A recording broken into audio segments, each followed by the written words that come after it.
داریوش تخت جمشید کار مرمت تا 3 ماه دیگر به پایان میرسد و نوروز 1405 پذیرایی گردشگر است.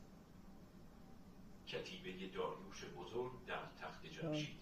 سنگ یک تیکه به طول 8 متر 10 سانتی متر و به ارتفاع 2 متر و 5 سانتی متر. این کتیبه 56 تن وزن به یادگار گذاشته شده. حواشیه تشسرم فرا او فرمان روایی را به داریوش فرا برد. اینجا با نام خدا شروع میکنه و توی این ستون توی بندهای پایانی آرزو میکنه که به این کشور خشکسالی، دشمن و دروغ نیاید.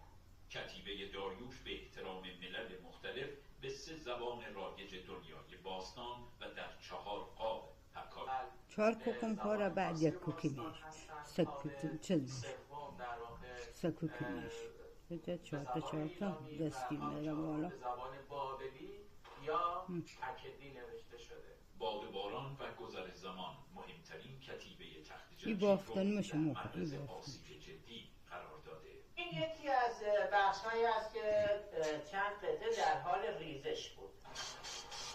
کارگاه حفاظت بخشی و یکی از بهترین مواد و مسئله است که در جهان استفاده میشه. هم ساخت سایه‌بون هم ساخت پشتبندهایی که این کتیبه رو نگه دارن و هم مرمت اضطراری که در خود کتیبه میشه و هم کتیبه ها در ردیف مهمترین اسناد تاریخی طبقه بندی می شوند. این مهمترین کارگاه مرمتی در حال حاضر اینجا ایران است دیگه که بس انشاءالله 4 تایی تا رمضانه کل مرمت ها و حفاظت بخشی ها به پایان خواهد رسید.